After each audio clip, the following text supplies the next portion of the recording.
Hi, everyone, and welcome to Office Hours. I'm your host, Stuart Newsome, and today we're talking about building confidence in AI coding for hospital radiology departments. And joining me is Stacy Buck, Director of Coding Compliance, as well as Monica Du Bois, VP of Business and Sales, both from Maverick Medical AI. These two bring deep expertise in radiology coding, compliance, and operational performance, and have been closely involved in helping hospitals and health systems build trust, especially in AI-powered coding tools.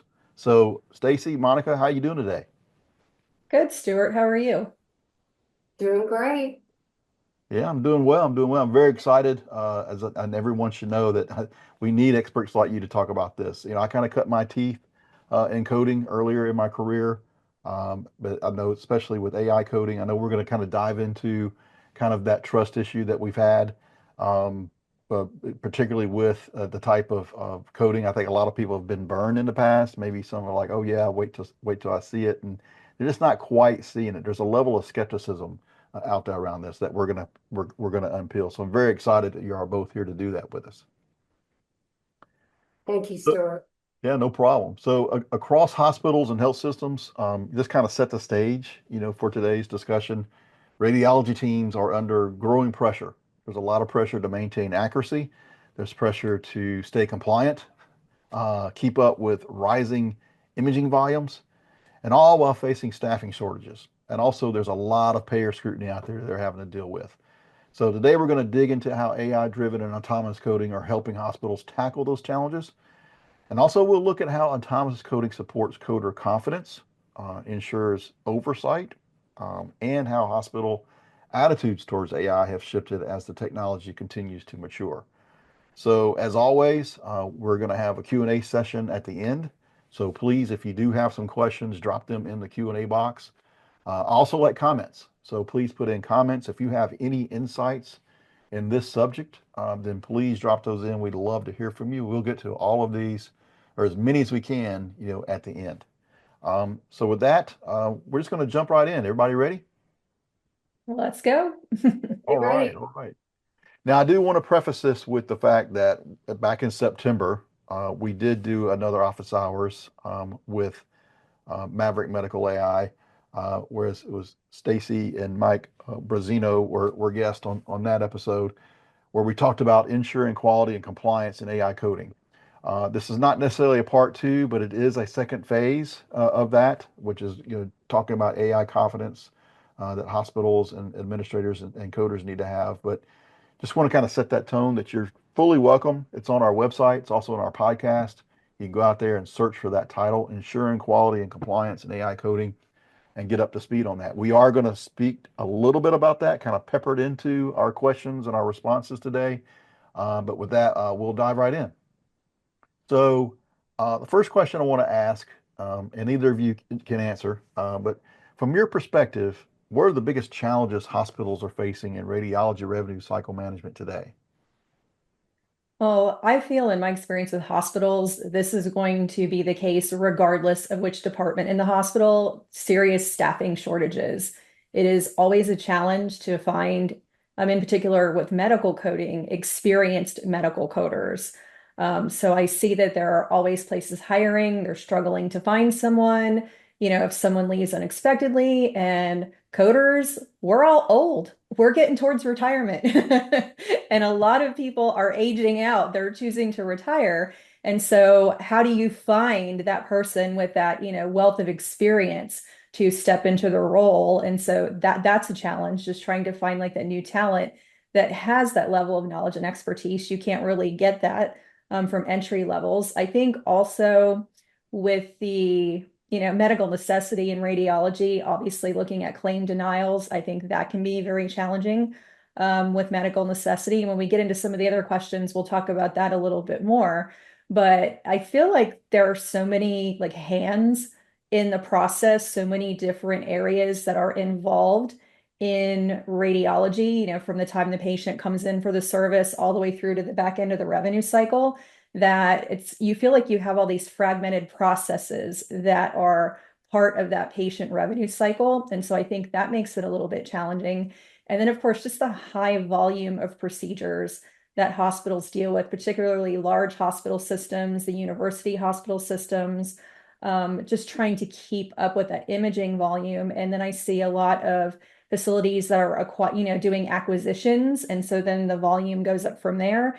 And so they're really struggling to keep up with the staffing, tying back to the original point there. So I would say from my observations, those are some challenges I have seen. So Monica, do you have anything you want to add to that? Since I know revenue cycle is your specialty. Yeah.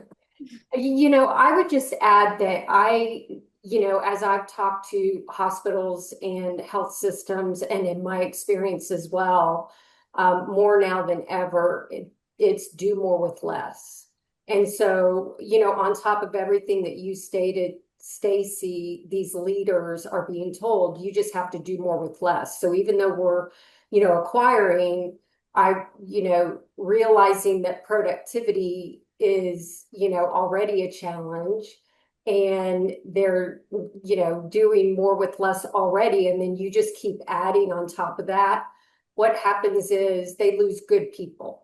And so losing those good people and then not being able to replenish that creates a nightmare, to be honest. And as a leader, I lived that. And then on top of that, as a leader, just managing humans and managing the people in that process is really complicated. And that's something that I think we all need to realize. And then the only other thing that I'll tack on is I was actually talking to somebody at one of the latest shows that I was at. We all know that denials are an issue. They're complicated. They're on the rise. It requires a lot of rework.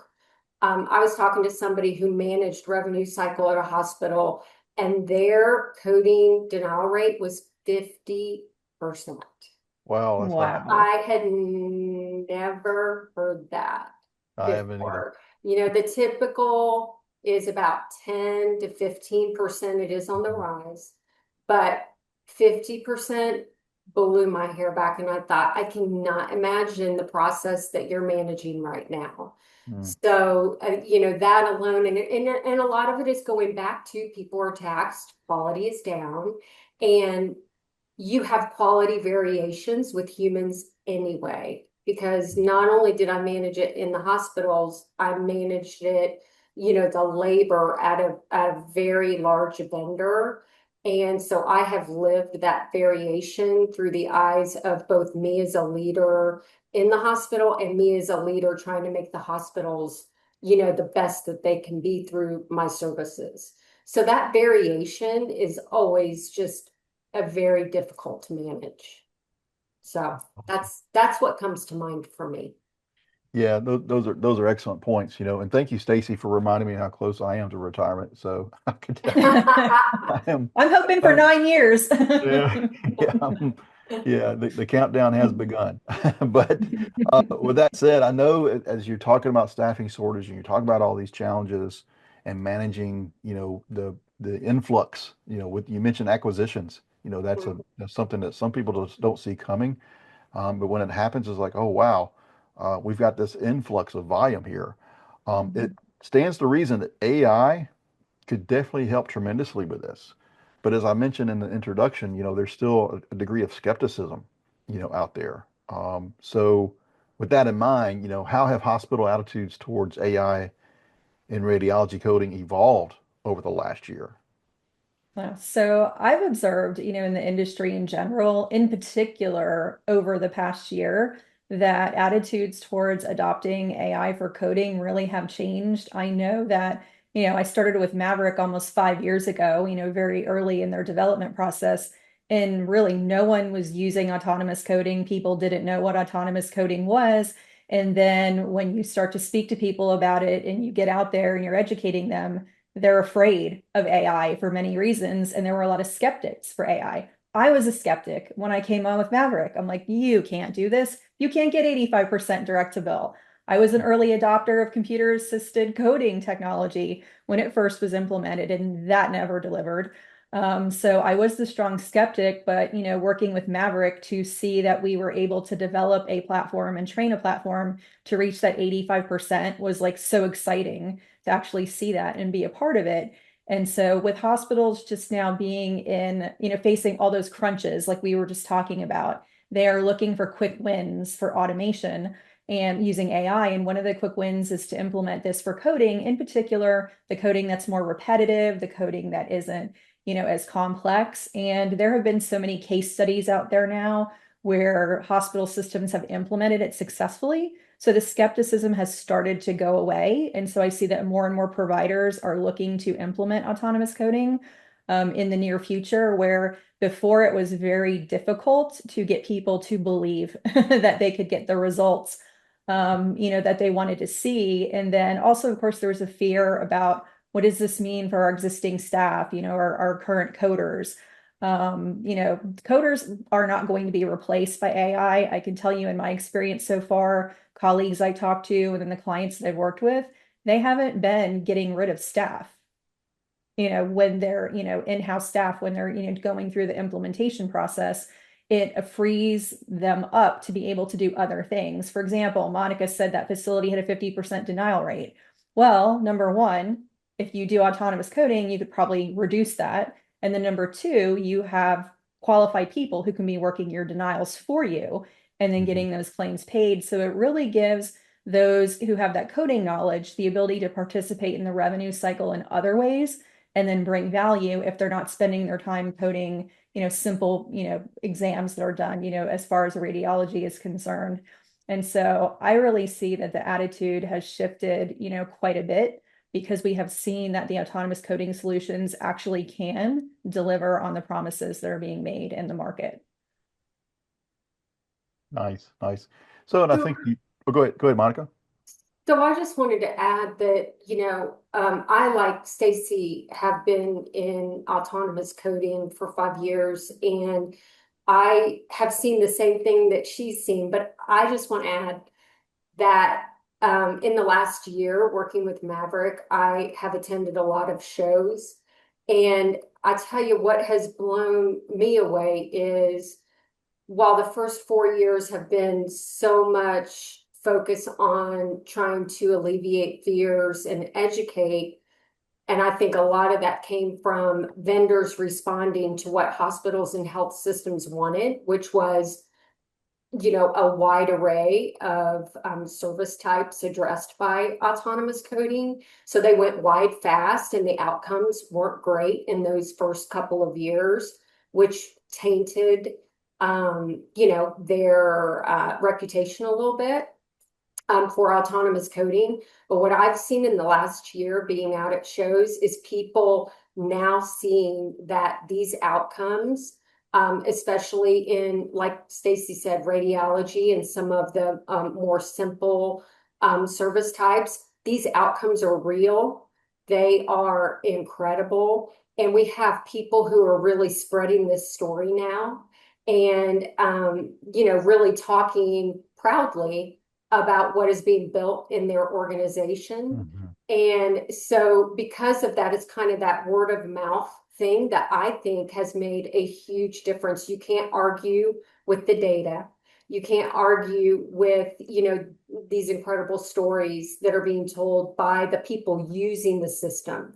In other words, it's not, us as vendors, et cetera, going out and saying, hey, trust this. It's now the people who have been early adopters and using it that are sharing those stories and sharing those metrics. And the latest show that we were at, RSNA, we literally had people coming to the booth saying, hey, so-and-so over in that other booth said to come talk to Maverick because your outcomes are incredible and they're real. Or, hey, your customer, I know, is a colleague of mine, and they told me to come see what you guys are doing. This year is the first time that I've been in a string of shows where I'm hearing that. And that's real.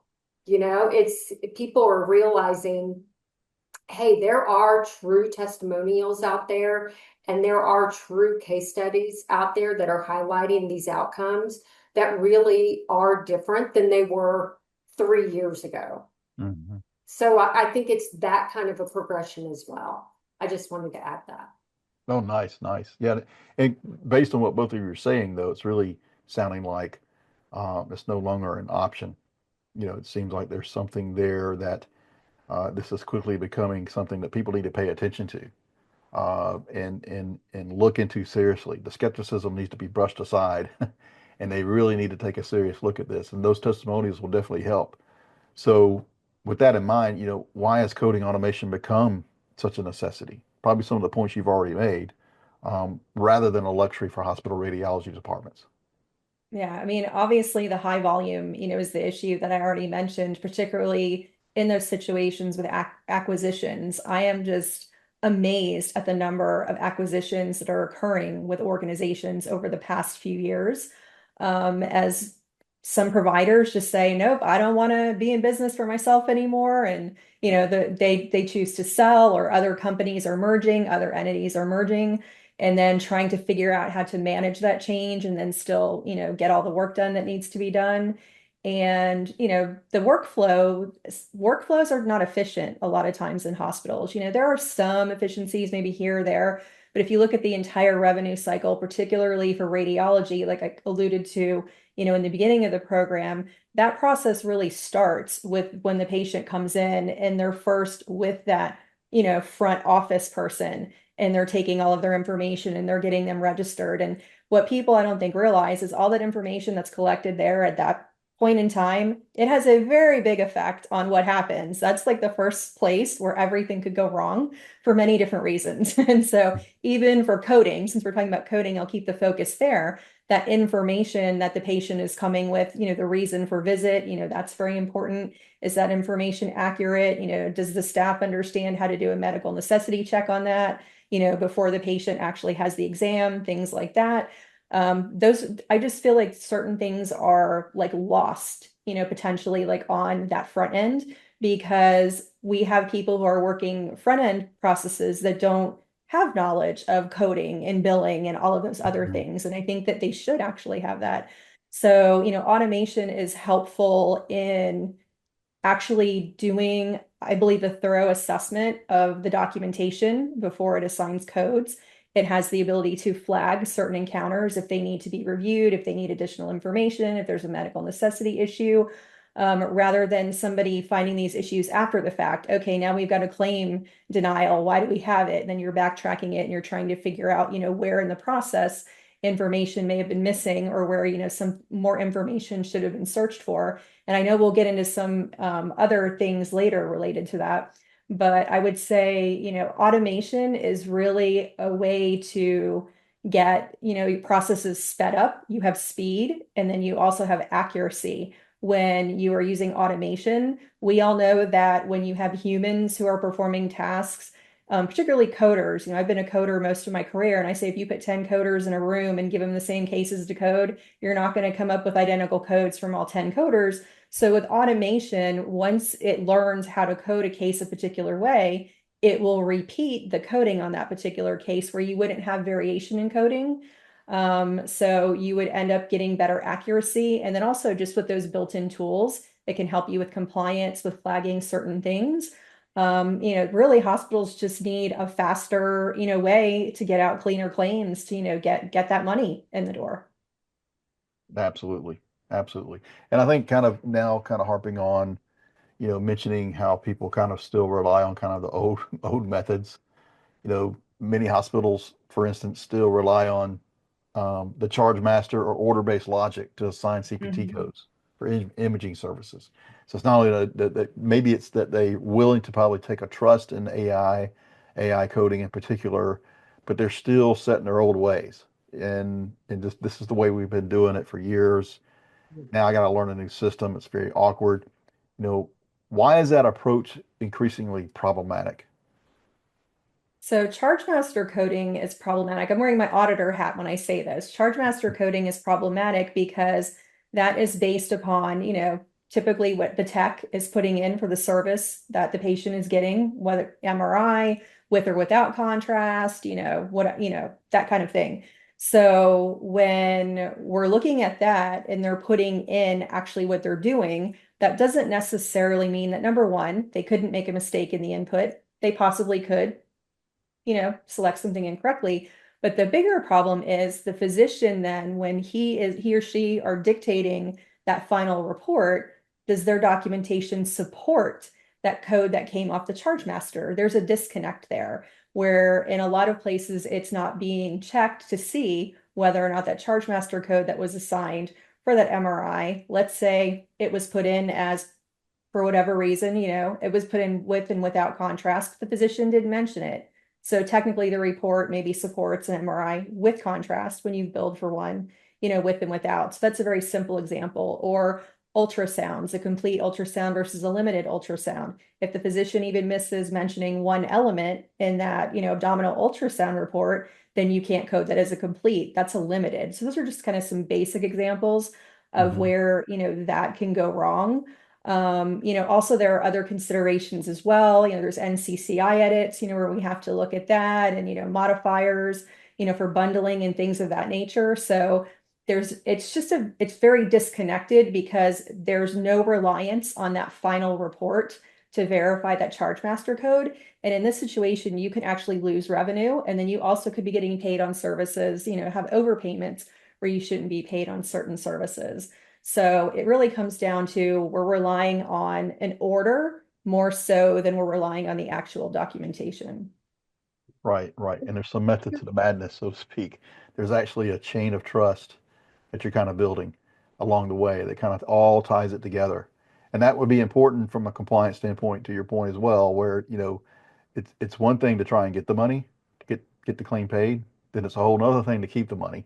And so that's Yes. a lot of benefits in that as well. That's a big problem these days with insurance companies for sure. Right, right, right. Hey, Stuart, if I can just add one thing. Yeah. The charge master itself also can be a problem in hospitals because that charge master has to be maintained by a person or a group in the hospital. So as codes change, if you think about it, everything that Stacy talked about maps into the charge master, which then assigns for billing, the code for billing.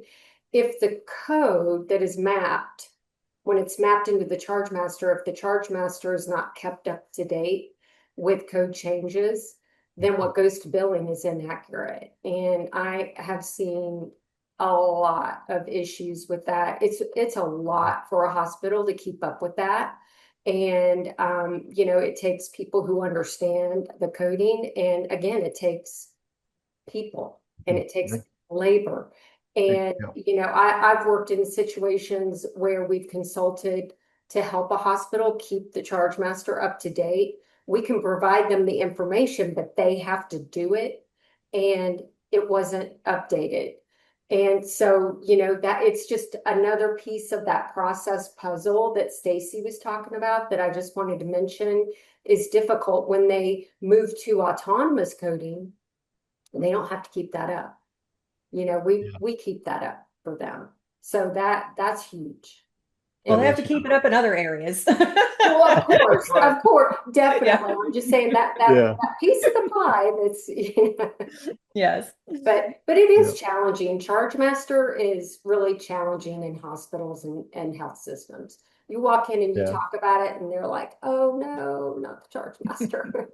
Yeah, yeah, it's been for a long time, like for decades, it's been an issue. Okay.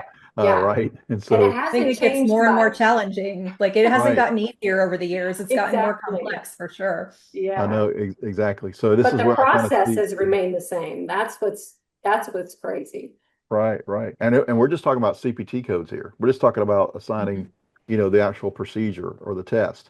You know, Exactly. in the Yes. outpatient imaging center, there's also the diagnosis code side, because that's the other piece of the puzzle, the other side of the coin, so to be. So those codes are typically assigned manually, or maybe the EHR is assigning them, which is a whole nother, we can do a whole episode, on some of the pitfalls I've seen in that. But what risks does this create for compliance and medical necessity? I'm kind of asking this rhetorically, and I'm going to pick on Epic a little bit because Epic's one of the most popular hospital systems out there, obviously. How does the Epic simple visit coding, so to speak, fit into that conversation? Yeah. So, if you look at simple, visit coding, those of you who aren't familiar with it, I feel like it's not necessary. It's not really designed for diagnostic radiology. That was not the intent of that. It's actually used for like E&M visits and things of that nature. it's utilized for diagnostic radiology, but where I would like, as a consultant, I would recommend not relying on that, because just like we talked about with the charge master, we're looking at, okay, we're relying on the order, the information that goes in, and then we have the disconnect there with, coding and documentation. It's really the same with, simple visit coding with Epic or other similar tools. It doesn't matter which vendor it is, they work similarly. Then again, we're going back to, okay, we're taking information, with the order off of the order, and we're using that information for coding. And what I have found, regardless of your solution or what vendor, when physicians are ordering tests, sometimes they get in a habit of just selecting the same reason Mhm. over and over and over again. And you're not really getting the specificity, you're not really getting the details. And so what happens is, or they could enter, select something incorrectly from a drop down. Again, if you're moving quickly, you're just, boom, boom, boom, click, click, click in your EHR, and you could have something on that order that has nothing to do with why you're Right. ordering the test. Like that can happen too. So that code that is generated at that time actually ends up getting billed with that CPT code. There's no one verifying that that is correct. So again, we have this disconnect with this form of automation, like the charge master is a form of automation. There's really no place for checks and balances in that in most instances. I mean, I can't think of anybody that spends time, checking those things. They may periodically do an audit, but there's probably a lot that gets through that they don't realize. So when we switch from a tool like that to autonomous coding, with autonomous coding, it's actually looking at the full report, that final report dictated by the radiologist, that is going to have all of the detail. That is what an insurance company would look at to support the service. They're going to look at that first.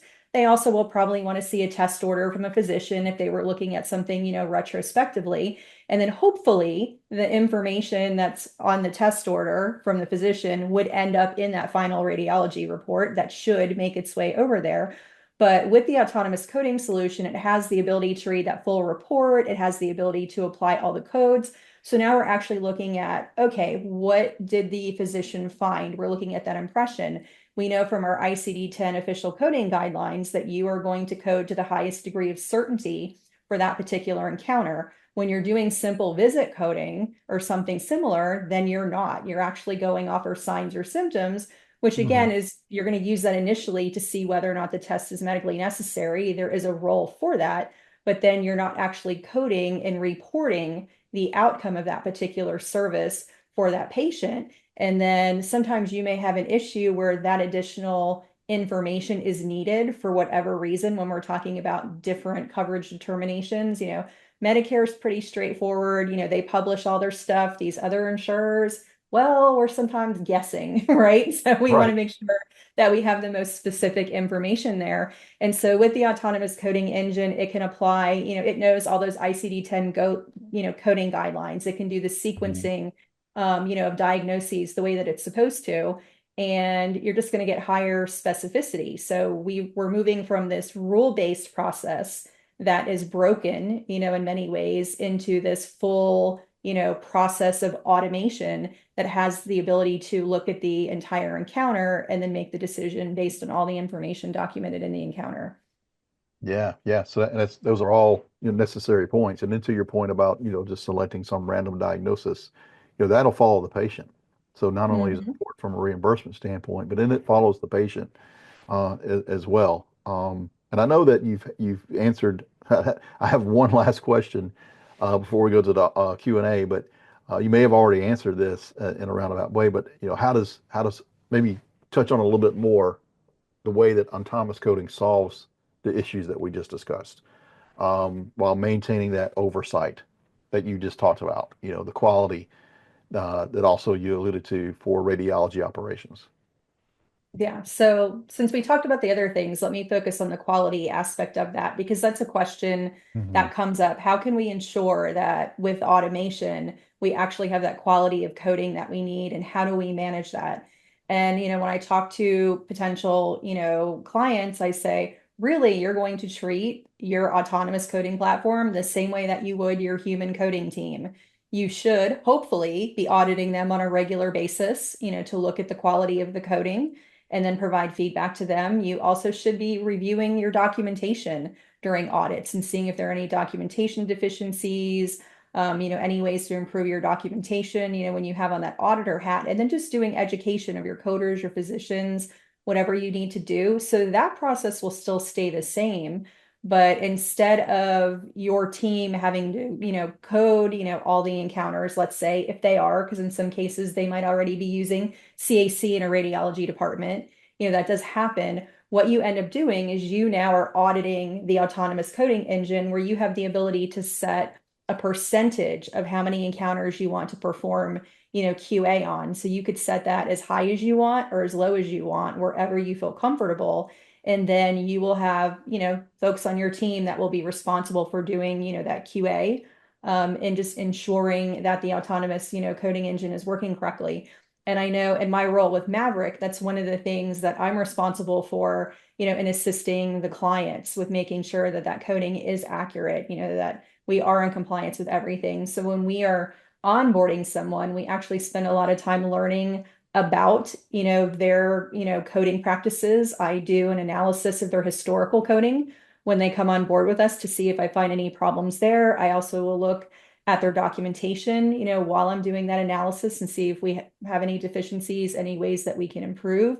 And then, we kind of put our heads together and say, okay, the model is coding, these encounters this way, and you're coding it this particular way. Is there a reason why you're doing that? Do you have a policy that supports that? Do we need to make some modifications for you? And then once we go live with clients, we still actually do monitoring, like on a weekly basis. I'm actually looking at coding changes that the clients are making, monitoring that. I also do quarterly audits, as well for the clients for those encounters that have gone direct to bill. I'll take like a small sample for each one and look at those and make sure they look good. So on top of the clients doing their own QA, which again, no matter how you're doing your coding, someone should be auditing you somehow, some way already. We're also doing that, on our end as well to ensure compliance for our clients. And, so I don't want people to think like AI, like, oh, it's automated and we just set it and forget it. Absolutely not. It's not even, if that's why you want to put in autonomous coding, no, you have to actually monitor it, watch it.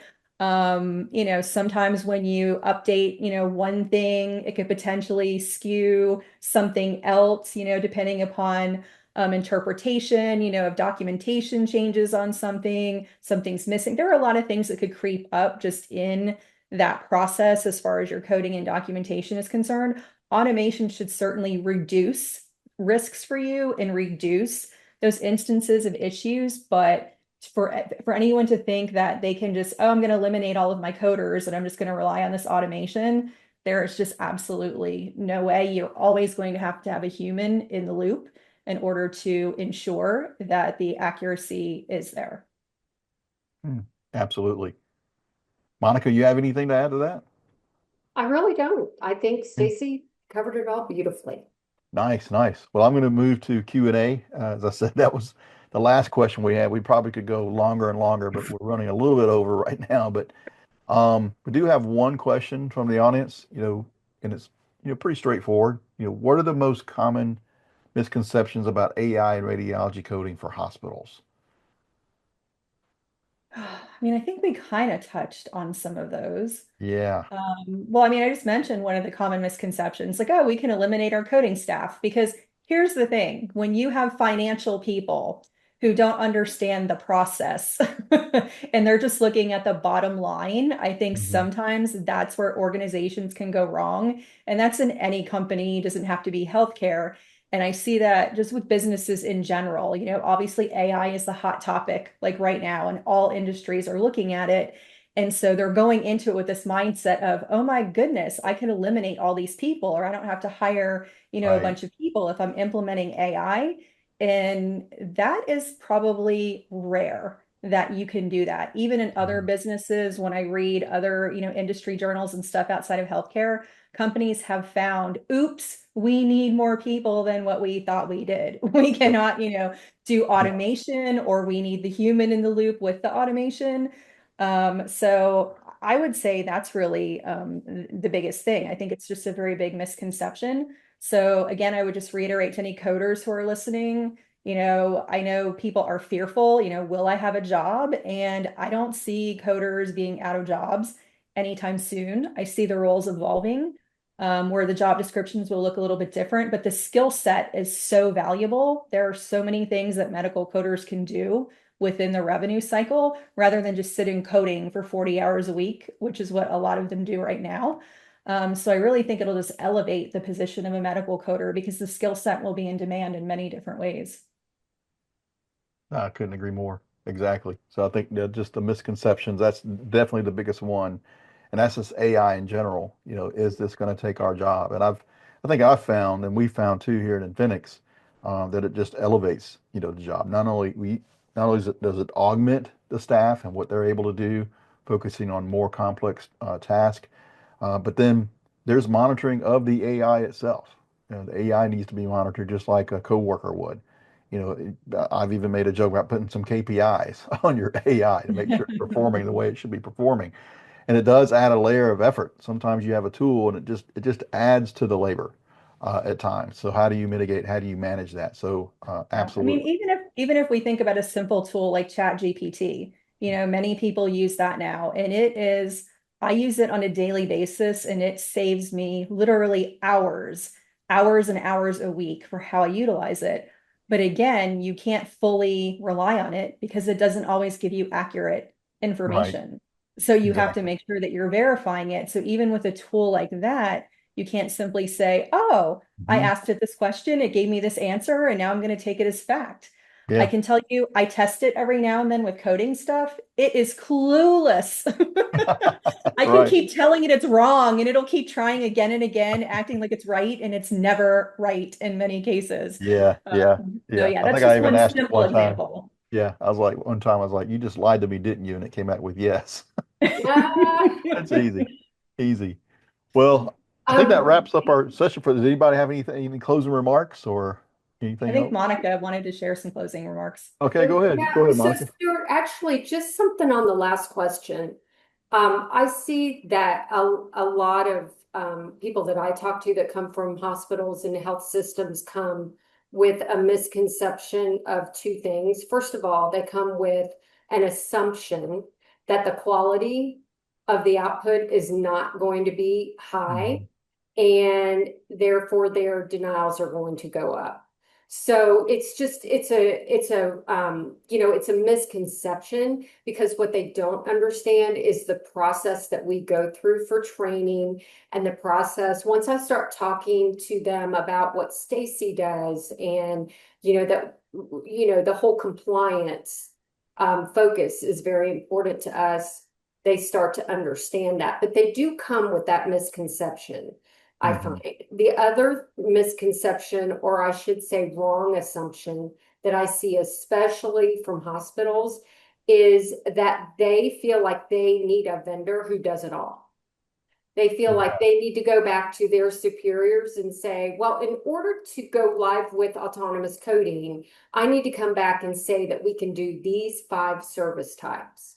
And I always caution and say, not necessarily. Be careful because if you bite off more than you can chew, then you will have potential quality issues. Whereas there's nothing wrong with focusing in 1 or 2 areas, doing those really well, and then expanding from there. But I think they just come with this misconception of the only way I really can do it is big bang because I think there's just so much in their purview. Mhm. And you kind of have to guide them on, let's start with this and let's do this really, really, really well, and let's get you some amazing wins, and then we're going to start to expand. Does that make Yeah, sense? it does. And that's an Yeah. excellent point because Yeah. you're right. There's this mentality that I have to have all these things in place before I can start. And Yes. no, you just need to start Yeah. somewhere. Yes. Sometimes starting's the hardest thing, so just start, right? Yeah. Exactly. And So, they don't necessarily think that they have to start with radiology because of some of the things we talked about. They're like, we don't need to do that. We have the charge master. We have, this other way of assigning diagnosis codes. We have these tools. Why would we want to automate, radiology coding? Well, all the reasons that we talked about today, reasons why they would want to do that It's going to be more accurate. It's going to be more complete. It's going to be more compliant. You probably will have a reduced denial rate. So it's funny, Monica, that the misconception I shared and what you shared, they were I know, polar opposites of each other. So there's I the two know. extremes. The one person that's like, this Yes, is going to solve all the problems. I can get rid of yes, everybody. And then on the other yes, end, there's no way, can't yes, happen. The outcomes are not going to be there. yes, yes, So yeah, it's interesting. yeah, Like with, coders, there's the opposite ends of the yeah, spectrum, like as well, when you're looking, it's kind of funny that so many people are yeah, at the extremes and like, okay, we all have to come in the yeah, middle, regardless of our yes, role in this, our role that we play. That's really where reality is in most cases. And I think that, the fears are overblown, obviously, although I believe 5 years from now, we're going to be looking at a very different landscape and job market, oh, no Yep. doubt. yes, I'll have to go back and yeah, listen to this in 5 years from yeah, now Put it in to a see exactly. time how capsule. different it is, Stuart's like, I'll by be then. retired, but go for it. Yeah. Well, I still won't be. Like I said, I'm shooting for 9 years. I got about 9 years left, so I'll still be around in five. So yeah, but no, it's just, and I just want to mention real quickly, those of you, if you're members of AHIMA, they are doing a lot in this area to bring information to their members, and they Yeah. are starting to publish more resources. And I appreciate their efforts in educating members, and then they're working on ways on how they can prep members for future job roles. And then I know all of the educators are also looking at what they can do in their programs for the new professionals. So just know, everyone, that this is on the radar for the major organizations, and they are definitely looking at the skills that we're going to need for the future and the jobs that we'll have. And the AHIMA show was all AI. And that's where I saw the most advancement in acceptance from the previous years than I've ever seen before. And that was really encouraging. And Stuart, the last thing I'll say that kind of goes back to, why is there acceptance in the hospital and health system? The other thing that I've noticed is, we now have these chief innovation officers. We've been seeing those pop up for a while in, the radiology industry, imaging centers, et cetera. But now they're popping up in hospitals and health Hmm. systems. And I think that is a product of realizing, okay, there's a lot of technology out there that we don't understand and that we have not been accepting of. And we need somebody to harness this for us and to help us through this and help us discern where we need to put our focus. So I'm starting to see Chief Innovation Officer be the norm rather than being very unusual. And I'd say in the last 1 to 2 years, I've seen that. And specifically, I'm saying hospitals and health systems. Huge difference. Yeah. Roles are Yeah. changing. The landscape's changing, and it's changing at an accelerated rate.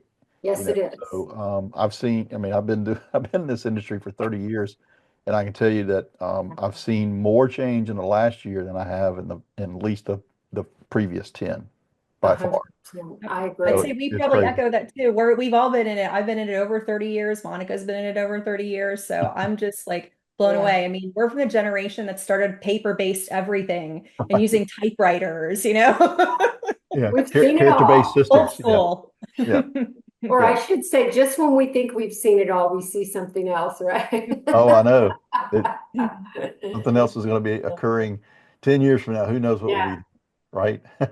Yes, Well, but good for us for being on the cutting edge, I know right? exactly, exactly. Right. It's exciting. Amazing. I'm glad I'm here to see it for Yeah. sure.